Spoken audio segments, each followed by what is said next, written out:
Okay, now we're recording. What is up, guys, and welcome to Torque Talks. Today I have with me Jahaad Simerra. It's actually Simmons Herrera. Simmons Herrera. Yeah, Simerra is like a mix of like my two last names. Okay, so if you want to find him on Facebook, that's how you'd find him, but it's not quite accurate. Yeah. So, Jahaad, tell me, like, how did you get into tricking? Like, what brought it about? Because you've been in it for a while now. I started at maybe like 2011-ish. I used to like kind of breakdance. Like, I wanted to be a good breakdancer, but breakdancing takes time. I mean, everything takes time, but like, when you're young, you want everything right then and there. And I noticed there was a lot of b-boys that were like, the more explosive b-boys were the ones that could do flips and stuff. Right. And I was like, I totally want to learn how to do a flip. And I tried to learn like round off handspring, and it was the scariest thing ever because no one wants to go somewhere they can't see. Right. And eventually when I did figure it out, like I'd say like everything started one day. I was just on this random field and I forgot to put my hands down in a handspring, and it was like a tuck, and I was like, whoa. Like, I just did that on accident. Let me try and do it on purpose. And then everything just was like, I don't want to say everything clicked, but at that point in time, I was like, I want to learn to be really good at this now. So that's what Okay, and so when was that? Like, how many years ago? I always base it around whenever the first Neo was. It was 6 months before that. So No. yeah, I think Neo 1 was in like The Neo that we met at. Yeah. That's insane. Okay, so if you were really only tricking like for like a few months at that point, at that Neo, we were watching him like attempt full ins and all kinds of ridiculous stuff. He was like pushing harder than most of the people that were there at Neo, and there were some killers at that first Neo. Like that was one of the best gatherings for sure. That was a crazy floor too. Oh, I think it's called all-around gymnastics or something. That floor was like super squishy. I was like, I'll die on this floor all day. Right? It's a good floor. God, that's insane. So 6 months before that. So how did you get to the point where you were like chucking those high-level moves in such a short time? Like, what did you do differently? So I didn't really want to be like a super big fanboy, but I wanted to know how to do good tricks. So I studied, nothing but Phil Gibbs, Scott Skelton, Guthrie, and like young Bailey when he was like tumbling. And I would see some of the stuff and I'd be like, I can try that, or I want to do that. And then because I didn't want to be a fanboy, I never like asked them stuff. But then eventually I got to a point I was like, the only way you're going to get better is by asking for tips or like trying to like actually go out of your way to figure it out. Right. So I would record different things and I would send them to like Scott. Scott and Bailey are the only two that mainly responded. I sent them a Facebook message, and Scott would always say like stuff like pick your chest up or look over your shoulder quicker, and Bailey would always say, you know, just go balls to the wall. Like that's the kind of person Bailey is. Right. And it got to the point where I was like, I'm not getting seriously injured, so I think I'm willing to take the risk on certain things. And I had a solid group of people that I had kind of, I don't want to say I brought them into tricking, but like I was like, let's learn this together. And we would kind of feed off of each other, and they would see like where I wanted to be at my skill level, so they pushed me to that. They would always be like, dude, that was really high, you might as well just add another one or stuff like that. And it was like, some of it was help from other trickers like Scott and my friends, and a lot of it was just like, fear is the only thing that's going to stop you. And so once I got over that part, I was like, just keep throwing stuff. And then when I got to Neo, and then when Neo 1 was announced, I saw the people that were coming, like on the guest list. There was like Bailey, Alex Hunter, Aaron Cook was supposed to be there, Jack was supposed to be there. I saw a bunch of people that I was like, oh my God, I have to like be top notch, like level, like I have to be at my peak to get to them. And then they were like, Phil Gibbs is going to be there. Now that was a big one for me because I had been messaging him, but he hadn't gotten back to me. And I was like, I have to do things that Phil Gibbs would be like, about. So like I hate to say like I was trying to impress him, but I was like, I want him to know I exist low key, you know? And it was only because he was my favorite tricker of all time. So I was like, if Phil Gibbs is like, that's good tricks, then I know I'm doing something right, you know? And when Neo 1 was announced, I was like, I just have to train that much harder. So I started looking up a bunch of videos, like the different, like I came across so many different trickers, like instead of just staying within the people I liked. Right. I came across Rudy, who brought me to kite, and I came across tumblers like Brandon McLeavy, a kid that lands on his stomach all the time.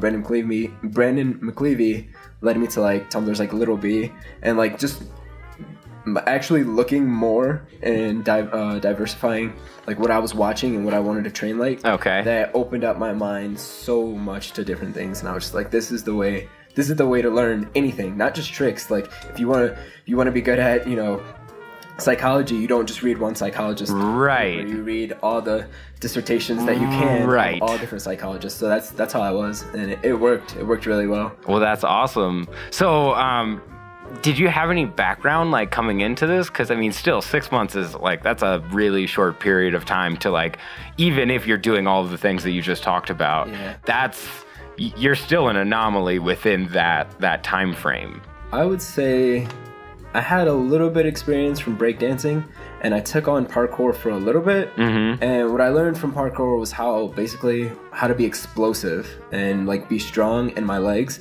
and use my arms with my legs, because that's one thing I noticed that a lot of new trickers have trouble learning things, is because they don't use all the mechanics of their body at the same time.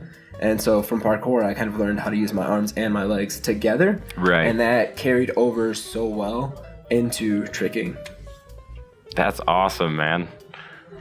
So you just had an idea. You just had the ideas, and they just sort of made sense to you based on, you know, you'd done some research into some of these areas, and then it was just like as soon as you tried to start applying it, everything just sort of fell into place. More or less. That's awesome. I try everything on like this. You know what really? I think the point in my career, like within that first year, that I was like, no one's going to stop me, is I wanted to learn better technique. And I come from, there was the gymnastics center I was training at. The main owner is actually a gold medalist gymnast. She's from Russia, and she won back in like 1980 or something like that. She's pretty old.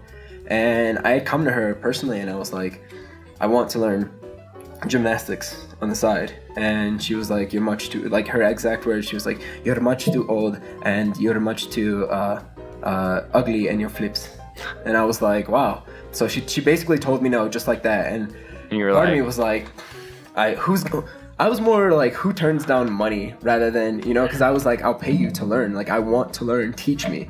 And she was like, you're just too old and you have no technique. And I was like, that's the reason why I'm trying to learn. You know, I want to learn technique. Clearly, there's an issue here. Let's fix it. Exactly.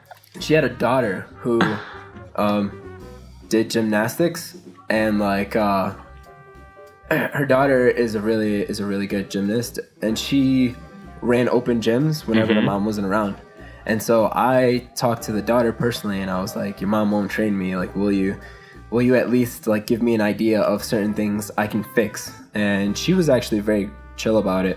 She was like, yeah, I have no problem doing that. Like I don't want to say she took on that role, but like where things could be fixed, she was like, do this different, you know? And so between what I was getting from Scott, what I was getting from her, and just watching different things, everything culminated together. But when the mom originally told me no, I was like, no one's ever going to tell me no as far as tricking or as far as like this is concerned ever again. If I can't do something, I'm going to learn how to do it. And the real goal behind that was to be better skill-wise than every other gymnast that she had trained in there. And within the first year or two, I did. Like, I learned multiple double back setups, multiple variations of double backs. I learned full in, and eventually it got to the point where I was just like, none of your gymnasts are throwing these skills. That's like somebody passed on Apple stock at $10 a share, you know? Like, she's probably kicking herself right now, like, I could have made that person into the Olympics. Like, I would have been the coach, you know, that did that. Because the coaches get almost as much accolades as some of the athletes when it comes to, like, the Olympic level. And it's like, yeah, you missed your chance. Now I'm just a tricker, just flying around doing flips. Yeah. And it was, I mean, at that point, I was like, I can do anything. like especially with the people I have helping me. It's like there's no way I can't succeed unless I tell myself, or unless I choose not to. You're the only person in your way. And with all that help, it was just progress. So. Well, dude, it's awesome to like have seen you come. I had absolutely no idea until this moment that you had only been tricking for like a few months when I met you. So yeah, where do you see your tricks going from here? Like what's next, since you've already, accomplished so much and you had started tricking like just a few months before Neo and like came out with that. So if that's your progression level, and then you've just been basically going through all of those things over the last couple of years refining, what's next? At this point, I just like to diversify more of like my tricks and learn different skills. I don't have the martial arts background that most people do. So kicking is like hard for me. Like it's thoroughly hard. Hooks are weird because I don't have hip flexibility, but I mean, I can do creative round kicks and like snapus and flips, but I would like to learn like the more intricate, pretty side as far as kicks are concerned, because I do believe tricking is a culmination of both flips, kicks, and everything else that's involved. But I'm very heavy in the twisting, like the twisting portion, and the crazy stuff, like the power moves. And part of it is because of the people I looked up to. I like I said, I mentioned earlier, Bailey, Lil B, Phil Gibbs, Scott Skelton. Actually, Bailey was like one of the people. I don't want to say I was like, I never want to say competing against, because that means like we're head to head, but like. It was a healthy competition. It was like, the people that you were training with type of competition. Like I was well aware that Bailey had super, like a whole lot more knowledge than I did, especially coming from cheerleading, which is actually why I joined cheerleading. I was like, Bailey must have got something from cheerleading that I could probably use, and that's actually very valid. I learned technique. I learned better twisting. Like it worked, but being like competition with someone like him, that's why I picked up power moves. And if you look at him, he's the same way, and everyone knows Bailey and Jahaad can both be way better at kicks. So I'd like to learn that aspect. Right now, I work a regular day job, but on the weekends I coach, and I coach tumbling and like I have an actual cheerleading team as well, but I've started coaching tricking, and it's pretty cool because it's not just boys learning, it's girls as well, and it's the girls that have higher skills that are like, I want to learn how to do a backflip off one leg, that looks really cool when you do it, and I'm just like, absolutely, let's do it. And so at this point, I'm learning to understand more other portions, like other parts of tricking, the kicks and the different ways to go into tricks, like transitions, front swings, and stuff like that. But I'm more concerned about the future and teaching the kids that will come after me. There's 2 specific students right now that I teach, like every weekend I see them, and lately it's actually been more because my schedule's opened up. So I'm so close with them and their parents that their mother allows me to pick them up from school, and I will pick them up, we'll go to the gym, and we'll session and practice for an hour and a half before I have to go to work. And God, that is so awesome, man. That is so awesome that you do that. I love it. These are the kids that someday I'd like to bring to gatherings like Neo with me, and when I'm up at 3 a.m. sessioning, I can look over, over my shoulder right next to me and see them right alongside of me. That's like more the dream than cork in. Like I really want to land cork in, but it's like I really want to see these kids next to me going just as hard as I do. Like that's way more important to me. So why? Like no one ever asked that question, and I completely agree with you. I'm right there, and I feel the exact same way. But why is it so important that these people get tricking in their life? Like why do people out in the audience that have never done flips before, why do they need to like look into tricking? Like what is it about this that's so special? I think for me personally, it's a really big sense of like success and progress, because if you think about how many trickers there are on this planet, that is easily under 5% of people like around the world. So I think you're being probably generous with that 5% number. I mean, yeah, with 8 billion people, 5%, yeah, for sure. So you even look at that and you say, let's say 5%, just because that is a small amount, you know, small amount percentage-wise. Right. Let's say 5% of the world can do backflips. You are special. You are doing something that the other 95% of people can't do. And to me, it's like that is something to be proud of, you know? And not a lot of people are proud of things that they do, or there aren't things that they do that they are able to be proud of, you know? Like, okay. You know, like some people are really good writers or really good artists, but they never have a chance to show that to other people, you know? No, you try and get a book published. Someone's got to read that. Is it that they don't have a chance to do it, or is it that they don't put themselves out there to fail? A little bit of both. Because some people I know very good artists who just haven't been seen yet. And then I also know very good artists who are kind of like, I don't want anyone to judge me negatively, you know? So it's a little bit of both. That's fair. That's definitely what fair. What I've learned from tricking is that you are allowed to go out there and fail. In fact, people encourage it, because if you do, you learn. You learn from failure. Without failure, you will go nowhere. And I think I learned that more so from tricking than cheerleading, because in tricking, like I said, it's encouraged.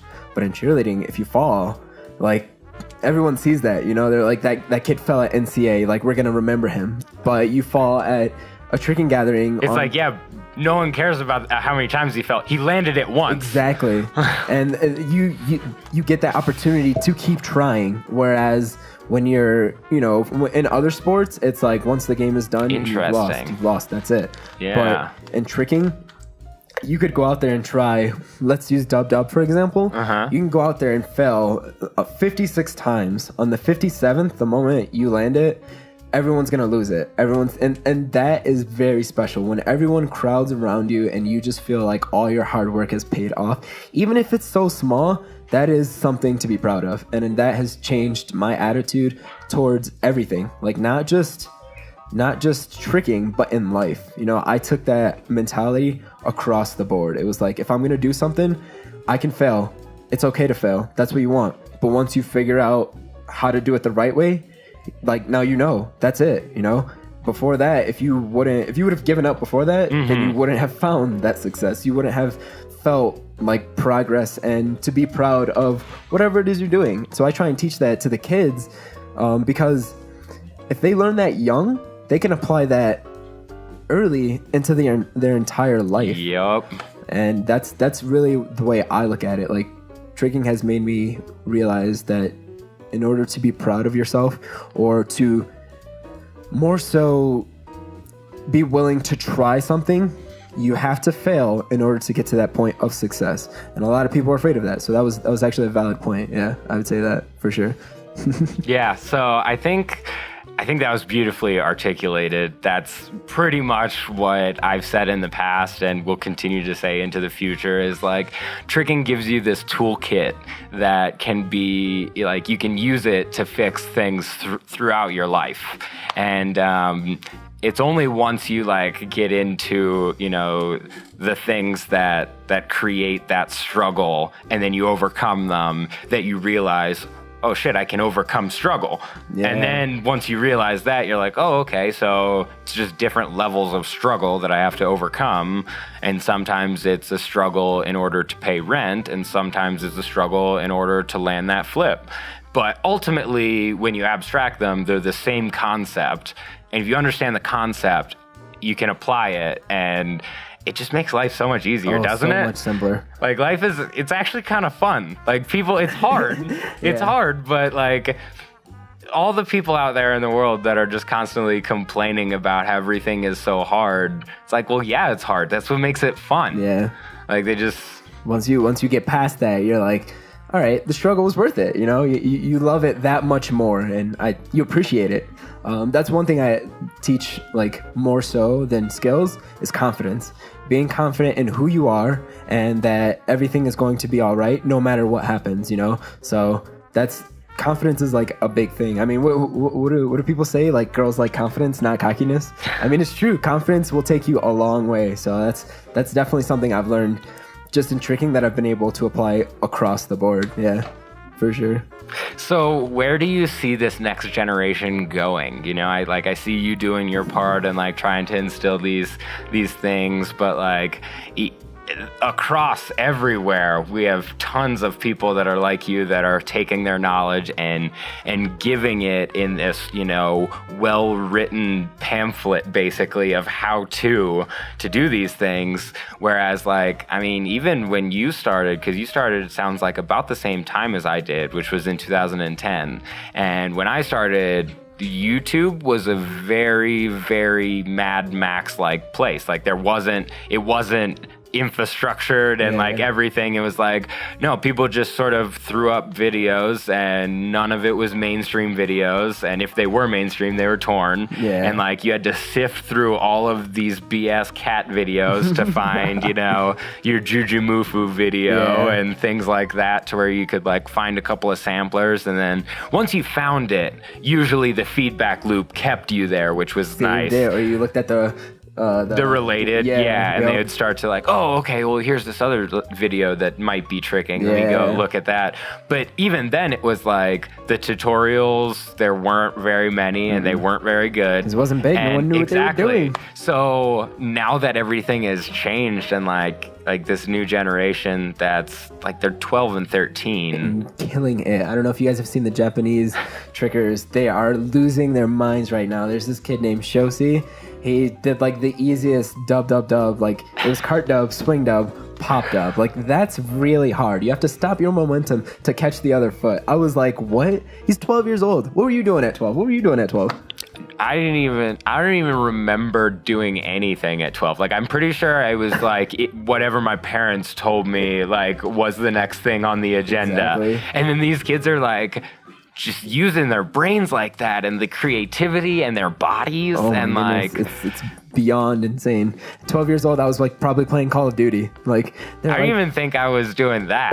You know, like I was riding my bike in the front yard and like seeing if the neighbor kid was home so we could like throw baseball. And see, they're doing the same thing, but on a different level. They're like, let me go find my friends and let's go to a gym. Right. Like when you talk about the future of tricking as far as skills and like kids, it's way ahead of what we're gonna be. Like everyone knows Guthrie is the best tricker. He is like the god of tricking. And I only say that it's not even about when he's or what he's done, it's about when he did it. You know, he did J-step triple cork long before anyone was really doing any type of triple corks. You know what I'm saying? Like he's so far ahead of the game that's what really made him that's what makes him so much better. You know, you'll see Ilya do something and it'll be like, that's hype, but Guthrie did it in 2013. You know, Guthrie did it in 2012, and it's just like, and what was that time period? You know, right? And it's just insane.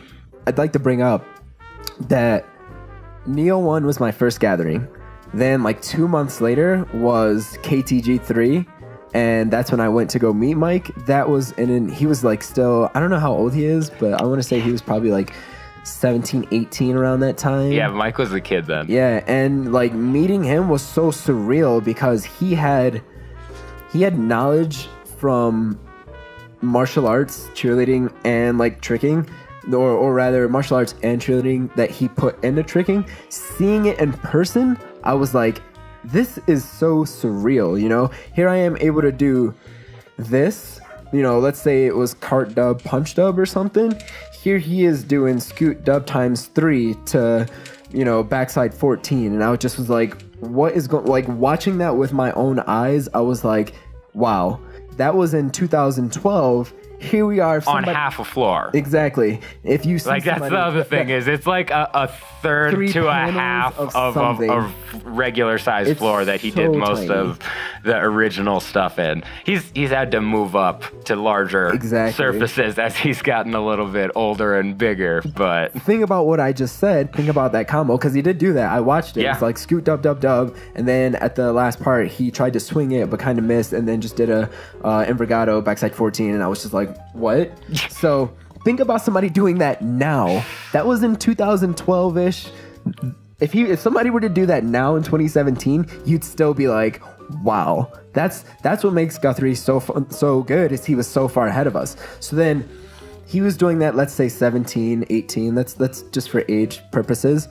There are kids that are messing with TD Rise Valdez quad. I just saw a video today of a kid from Japan. I wish I could remember his name. TD Rise Valdez quad, and then one of the hashtags is 15 years old. That's how old he is. That blows me away. He's 15, so by the time he gets to my age, 21, that's gonna be nothing. You know, there's another kid who did a cart trip, pop aerial, double B twist, pop aerial, double B twist. That and his hashtags, because it seems that all the Japanese trickers hashtag their age. His hashtag is 12 years old. 12 years old. 30202. I think they're only hashtagging their age because it's relevant when you're doing combos like that. It's it's suddenly extremely relevant. Excuse me, like the youngest dubber for a while was Danny Etkin, and that was at Dreadnought End of the World gathering. Actually, that was a huge gathering. That's the first gathering I stomped dub. It was Danny Etkin, then Jacob Peno, and right after me. Like the energy that was wild, and he was the youngest at the time. Think about how old he was then. Think about how old the kids are now. And they're just like, oh, dub's easy. Like, that is insane to think that that's how quick tricking is progressing. And those kids are, like, every generation, I think, is just going to keep being better than the last. I mean, it's just like any other sport. You know, obviously, Michael Jordan is the best, but LeBron James plays way different. LeBron James is way more aggressive, you know? So the same thing is going to happen in tricking. Those kids that are 15 and 12 doing all this madness, when they get to our age, they're going to be so much more aggressive, so much more, like, hungry for different tricks and different styles. Like, that's what I'm excited for. Like, I talked to trickers like Roy Bratter, and Roy is one of the OG trickers, like, around that, like, way before. And he's like, man, I just watch you guys and I'm just like, that's amazing. You know, as a pioneer, he's like, that's amazing.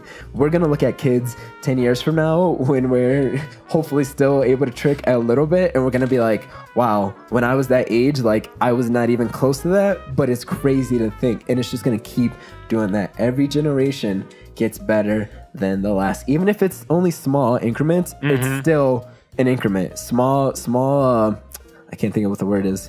Small percentages add up or something like that. There's an old saying. That's what's going to happen. And that's what I'm really excited for. That's why I teach the kids I do, because I can't keep all this knowledge to myself. If I die or something, worst case scenario, guys. If I die or something, no one's going to know what I knew, you know? And the fact that I'm able to pass it on, that means one day they'll be able to do the same, and so on and so forth. And then, like I said, tricking just keeps growing. And that's...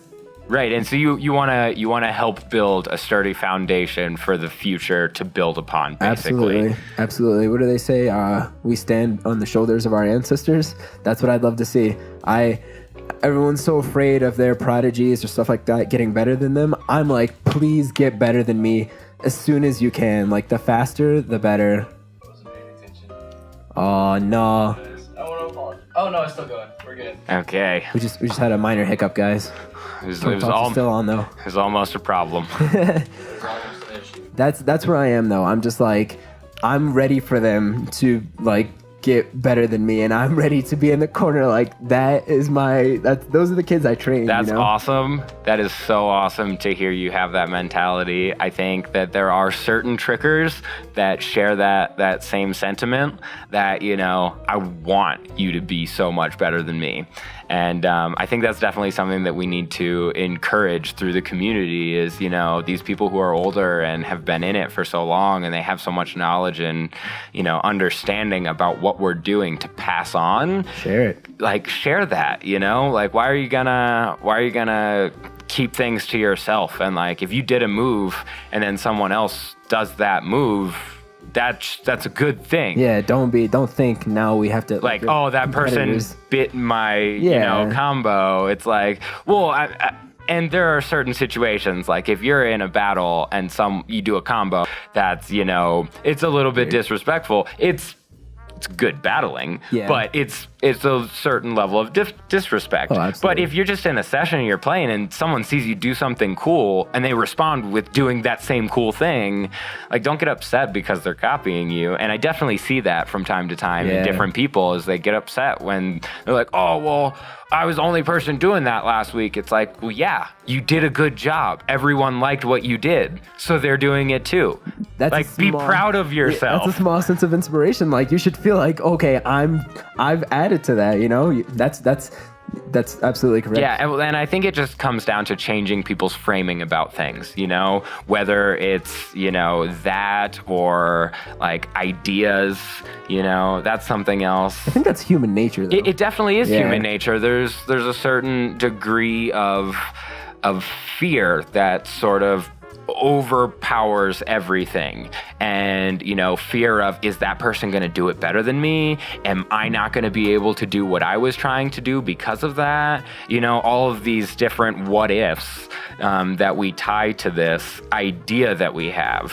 And the people that keep their ideas silently to themselves, selfish, they die with those ideas, and the rest of us don't get to benefit from them, and they don't get recognized for having had that good idea, you know. And don't get me wrong, there's so many people who have put good ideas out there and had other people take them and run with them, and then they were never credited for that. And that's unfortunate. But to some degree, that's also on that person for not going out and doing it. Yeah. You know? Capitalizing. Like, you know, if someone, like, let's say, you know, you and I have an idea for what we think tricking should do, and some multinational corporation comes in, here's our idea, takes it and does it and runs with it. I mean, yeah, we got screwed, but they did it better. Yeah. You know, and if they did it better, actually, then the community is going to respond. Otherwise, if they took our idea and did it poorly,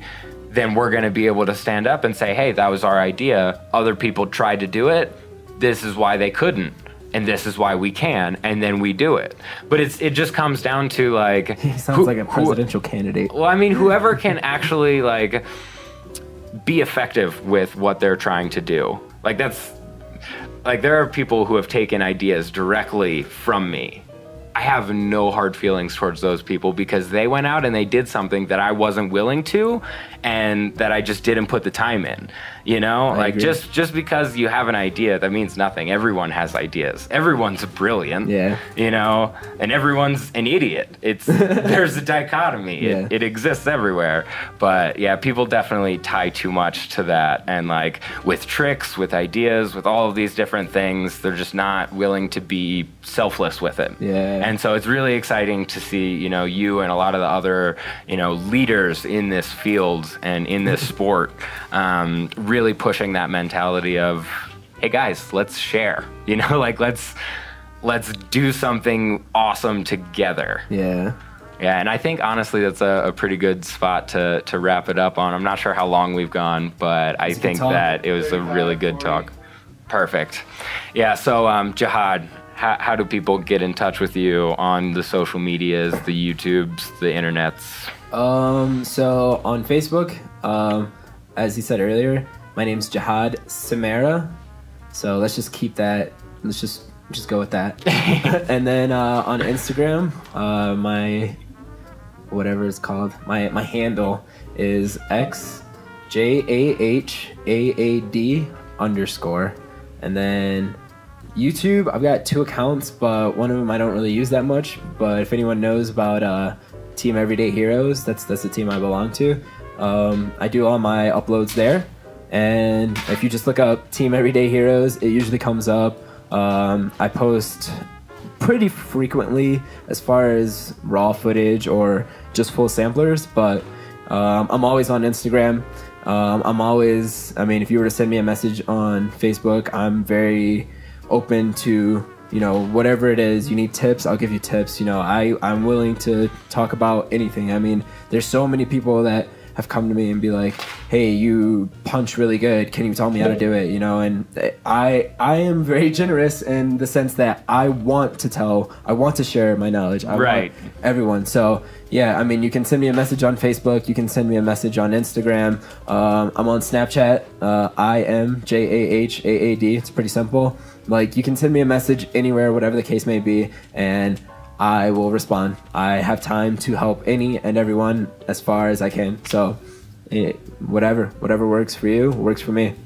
Well, awesome, man. And on behalf of the community, I'm just gonna go ahead and say thank you for, you know, putting that out there and being willing to do that, because there are a lot of people that are willing to do it, but they don't advertise it. Yeah. And so it's good, because there are some kids out there that are watching this right now that are now going to hit you up, and they're going to get so much better because of that. And because that's exactly what you did to get where you were, is you were willing to go out and say, no, I want this, and you are going to help me get it. And don't be afraid. Don't be afraid to do that. Like, I was afraid at first to be a fanboy. Listen, it's all in your head. It's all up here. Like, if you want to know something, just go ask. Like, if they don't respond, they don't respond. But I'll respond. So send me a message. Awesome. Well, thanks, guys, for listening. I hope you enjoyed this Torque Talk. And hit like and subscribe if you enjoyed it.